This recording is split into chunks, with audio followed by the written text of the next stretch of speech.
ಆತ್ಮೀಯ ಬಂಧುಗಳೇ, ಶ್ರೀಮದ್ ಭಗವದ್ಗೀತೆ ತತ್ವ ವಿವೇಚನೆ ಟೀಕಾ ಅಧ್ಯಾಯ 7 ಜ್ಞಾನ ವಿಜ್ಞಾನ ಯೋಗ. ಇದರಿಂದ ಇವತ್ತು 18ನೇ ಶ್ಲೋಕವನ್ನು ತಿಳ್ಕೊಳ್ಳೋಣ. ಉದಾರ ಸರ್ವ ಏವೈತೆ ಜ್ಞಾನಿ ತ್ವಾತ್ಮೈವ ಮೇ ಮತಂ ಆಸ್ಥಿತ ಸಹಿ ಯುಕ್ತಾತ್ಮ ಮಾಮೇ ವಾನುತ್ತಮಾಂ ಗತಿಂ.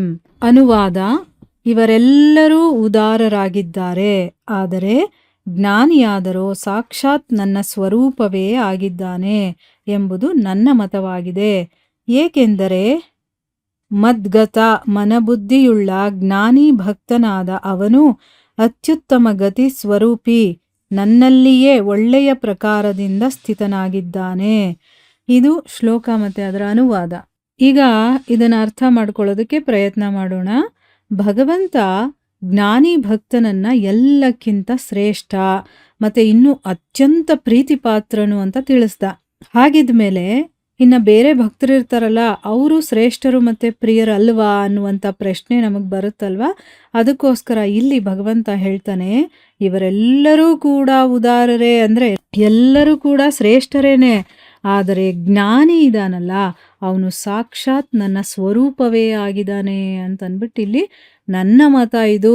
ನಾನು ಅನ್ಕೊಂಡಿರೋದು ಈ ರೀತಿ, ಅಂದರೆ ಎಲ್ಲರೂ ಶ್ರೇಷ್ಠರಾಗಿದ್ರೂ ಕೂಡ ಜ್ಞಾನಿ ಸಾಕ್ಷಾತ್ ನನ್ನ ಸ್ವರೂಪನೇ ಆಗಿದ್ದಾನೆ, ಅಂದರೆ ಅವನೇ ಆಗಿದ್ದಾನೆ ಅಂತ.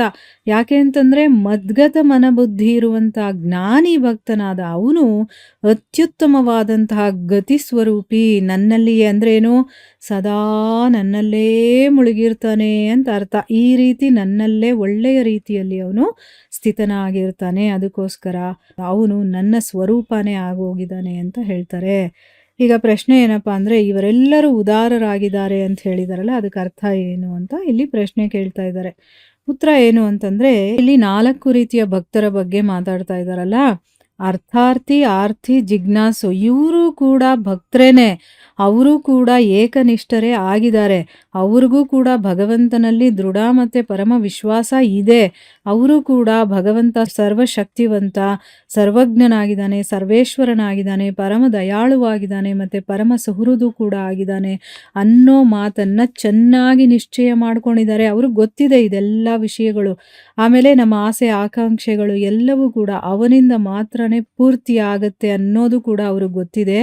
ಹೀಗೆ ತಿಳ್ಕೊಂಡು ಅವರು ಬೇರೆ ಎಲ್ಲ ರೀತಿಯ ಆಶ್ರಯವನ್ನು ತ್ಯಾಗ ಮಾಡಿ ತಮ್ಮ ಜೀವನವನ್ನು ಭಗವಂತನ ಭಜನೆ, ಸ್ಮರಣೆ, ಪೂಜೆ, ಸೇವೆ ಇದರಲ್ಲಿ ಅವರು ತೊಡಗಿಸ್ಕೊಂಡಿರ್ತಾರೆ.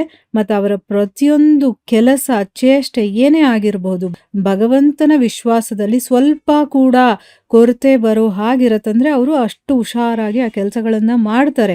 ಅವರಲ್ಲಿರುವಂಥ ಕಾಮನೆಗಳು ಕಂಪ್ಲೀಟಾಗಿ ಹೋಗಿಲ್ಲ ಅಂದರೂ ಕೂಡ ಅವರು ಅದು ಪೂರ್ತಿ ಆಗೋದಕ್ಕೋಸ್ಕರ ಭಗವಂತನಿಂದ ಮಾತ್ರ ಅವರು ಬಯಸ್ತಾರೆ ಹೊರತು ಬೇರೆಯವ್ರ ಹತ್ರ ಹೋಗೋದಿಲ್ಲ. ಅಂದರೆ ತಮಗೆ ಕಾಮನೆಗಳಿದೆ, ಅದು ಕಂಪ್ಲೀಟಾಗಿ ಹೋಗಿರೋದಿಲ್ಲ, ಅದನ್ನು ಪೂರ್ತಿ ಮಾಡ್ಕೊಳ್ಳೋದಕ್ಕೂ ಅವರು ಬೇರೆಯವ್ರ ಹತ್ರ ಹೋಗಲ್ಲ, ಭಗವಂತನ ಹತ್ರನೇ ಹೋಗ್ತಾರೆ. ಈಗ ಇಲ್ಲಿ ಒಂದು ಎಕ್ಸಾಂಪಲ್ ಕೊಟ್ಟು ಹೇಳ್ತಾ ಇದ್ದಾರೆ. ಏನು ಅಂತಂದರೆ, ಯಾರೇ ಒಬ್ಬ ಪತಿವ್ರತ ಸ್ತ್ರೀ ತನಗಾಗಿ ಏನನ್ನಾದರೂ ಬಯಸಿದ್ದಾದರೆ ಅದು ತನ್ನ ಪ್ರಿಯತಮ ಪತಿಯಿಂದನೇ ಬಯಸ್ತಾಳೆ ಹೊರತು ಅವಳು ಬೇರೆಯವ್ರ ಕಡೆ ಕಣ್ಣೆತ್ತು ಕೂಡ ನೋಡೋದಿಲ್ಲ. ಬೇರೆಯವರಲ್ಲಿ ಅವಳಿಗೆ ವಿಶ್ವಾಸನೂ ಇರೋದಿಲ್ಲ. ಮತ್ತು ಬೇರೆಯವರು ಬೇಕು ಅಥವಾ ಅದನ್ನು ಅವರು ಫುಲ್ಫಿಲ್ ಮಾಡ್ತಾರೆ ಅಂತ ಕೂಡ ಅವ್ರು ತಿಳ್ಕೊಳ್ಳೋದು ಇಲ್ಲ. ಇದೇ ರೀತಿ ಆ ಭಕ್ತರು ಕೂಡ ಏಕಮಾತ್ರ ಭಗವಂತನಲ್ಲಿ ಮಾತ್ರ ಭರವಸೆ ಇಡ್ತಾರೆ. ಅವನೇ ನನಗೆಲ್ಲ, ಅವನಿಂದಾನೇ ನನಗೆಲ್ಲ ಸಿಗೋದು, ಬೇರೆ ಯಾರು ನನಗೆ ಸಹಾಯ ಮಾಡೋದು ಬೇಡ, ಅಂದರೆ ಅವನಿಂದ ಮಾತ್ರ ಅವರು ಅದನ್ನು ಬಯಸ್ತಾರೆ. ಅದಕ್ಕೆ ಭಗವಂತ ಹೇಳ್ತಾನೆ, ಅವರೆಲ್ಲರೂ ಕೂಡ ಶ್ರೇಷ್ಠರಾಗಿದ್ದಾರೆ. ಅದಕ್ಕೋಸ್ಕರನೇ 23ನೇ ಶ್ಲೋಕದಲ್ಲಿ ಭಗವಂತ ಏನು ಹೇಳ್ತಾನೆ, ನನ್ನ ಭಕ್ತರು ಹೇಗೆ ಬೇಕಾದರೂ ನನ್ನನ್ನು ಭಜಿಸ್ಲಿ, ಕೊನೆಯಲ್ಲಿ ಅವರು ನನ್ನನ್ನೇ ಪಡೀತಾರೆ ಅಂತ ಹೇಳ್ತಾನೆ. ಮತ್ತು 9ನೇ ಅಧ್ಯಾಯದಲ್ಲೂ ಕೂಡ ಭಗವಂತನ ಭಕ್ತಿಯ ಫಲವನ್ನು ಹೀಗೆ ಹೇಳಿದ್ದಾರೆ. ಏನು ಹೇಳಿದ್ದಾರೆ 9ನೇ ಅಧ್ಯಾಯದ 25ನೇ ಶ್ಲೋಕದಲ್ಲಿ? ಆ ಶ್ಲೋಕ ಯಾವುದು ಅಂತಂದ್ರೆ, ಯಾಂತಿ ದೇವವ್ರತ ದೇವಾನ್ ಪಿತೃನ್ಯಾಂತಿ ಪಿತೃವ್ರತಾಹ ಅಂತ ಬರುತ್ತಲ್ಲ, ಆ ಶ್ಲೋಕ. ಅದರಲ್ಲಿ ಏನು ಹೇಳಿದಾನೆ ಭಗವಂತ ಅಂದರೆ, ದೇವತೆಗಳನ್ನು ಪೂಜಿಸುವಂಥವರು ದೇವತೆಗಳನ್ನು ಪಡಿತಾರೆ, ಪಿತೃಗಳನ್ನು ಪೂಜಿಸುವಂಥವ್ರು ಪಿತೃಗಳನ್ನು ಪಡಿತಾರೆ, ಭೂತಗಳನ್ನು ಪೂಜಿಸುವಂಥವ್ರು ಭೂತಗಳನ್ನು ಪಡಿತಾರೆ, ಮತ್ತು ನನ್ನನ್ನು ಪೂಜಿಸುವಂಥ ಭಕ್ತರು ನನ್ನನ್ನೇ ಪಡಿತಾರೆ. ಅದಕ್ಕೋಸ್ಕರ ನನ್ನ ಭಕ್ತರಿಗೆ ಪುನರ್ಜನ್ಮ ಅನ್ನೋದು ಇಲ್ಲ ಅಂತಂದ್ಬಿಟ್ಟು ಭಗವಂತ ಹೇಳಿದ್ದಾನೆ. ಅಂದರೆ ನನ್ನ ಭಕ್ತರು ಹೇಗಾದರೂ ಭಜಿಸ್ಲಿ, ಆಮೇಲೆ ನನ್ನನ್ನೇ ಭಜಿಸ್ತಾರೆ ಹೊರತು ಅವರು ಬೇರೆಯವ್ರನ್ನ ಭಜಿಸೋದಿಲ್ವಲ್ಲ, ಅದಕ್ಕೋಸ್ಕರ ಅವರು ನನ್ನನ್ನೇ ಸೇರ್ತಾರೆ. ಈಗ ಭಗವಂತನನ್ನು ನಾವು ತಲುಪಬೇಕು ಅಂತಂದರೆ ಅವನನ್ನೇ ಭಜಿಸ್ಬೇಕು. ನಾವು ಒಂದು ದಿವಸ ಈ ದೇವ್ರನ್ನ ಮಾಡೋದು, ಇನ್ನೊಂದು ದಿವಸ ಆ ದೇವ್ರನ್ನ ಪೂಜೆ ಮಾಡೋದು, ಅಥವಾ ಅವನನ್ನು ನಂಬೋದು, ಇನ್ಯಾರೋ ಇನ್ನೇನೋ ಹೇಳಿದ್ರು ಅಂತ ಆ ದೇವ್ರನ್ನ ನಂಬೋದು, ಹಾಗಲ್ಲ. ಒಂದೇ ಕಡೆ ನಮ್ಮ ಒಂದು ಫೋಕಸ್ ಇರಬೇಕು, ಒಂದೇ ಗುರಿ ಆಗಿರಬೇಕು, ಅವನನ್ನೇ ಹಿಡ್ಕೋಬೇಕು, ಅವನೇ ನನಗೆ ಸರ್ವಸ್ವ, ಆ ರೀತಿ.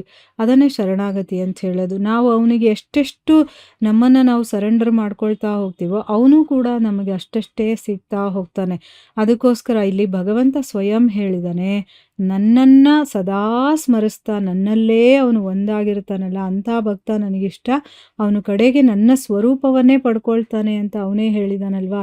ಅದಕ್ಕೋಸ್ಕರನೇ ನಾವು ಏಕನಿಷ್ಠರಾಗಿರಬೇಕು. ಅಂದರೆ ಬೇರೆ ದೇವತೆಗಳನ್ನು ನಾವು ಪೂಜಿಸಬಾರ್ದು ಅಥವಾ ಅವರನ್ನು ಆರಾಧಿಸಬಾರ್ದು ಅಂತಲ್ಲ. ಎಲ್ಲಿ ಏನೇ ಮಾಡಿದ್ರು, ಯಾವ ದೇವತೆಗಳನ್ನು ಪೂಜಿಸಿದ್ರು ನಮಗೆ ಅಲ್ಲಿ ಅವನೇ ಕಾಣಿಸ್ಬೇಕು. ನಮ್ಮ ಆರಾಧ್ಯ ಯಾರಿರ್ತಾನೋ, ಆ ಪರಮಾತ್ಮ ಯಾರಿದ್ದಾನೋ ಅವನೇ ನಮಗೆ ಕಾಣಿಸ್ಬೇಕೇ ಹೊರತು ಅದು ಬೇರೆ ಇದು ಬೇರೆ ಆ ರೀತಿ ಬರಬಾರದು. ಏಕನಿಷ್ಠ ಅಂದರೆ ಅದೇನೆ, ಎಲ್ಲಿ ಹೋಗಲಿ ಹೇಗಾದರೂ ಮಾಡ್ತಾ ಇರಲಿ ನಮಗೆ ಆ ಭಗವಂತನ ಸ್ವರೂಪನೇ ಇರಬೇಕು. ಆ ರೀತಿ ಏಕನಿಷ್ಠರಾಗಿರಬೇಕು. ಇದರ ಮುಂದುವರೆದ ಭಾಗ ಇನ್ನೂ ಇದೆ, ಅದನ್ನು ನಾವು ಮುಂದಿನ ಭಾಗದಲ್ಲಿ ತಿಳ್ಕೊಳ್ಳೋಣ. ಹರೇ ಕೃಷ್ಣ.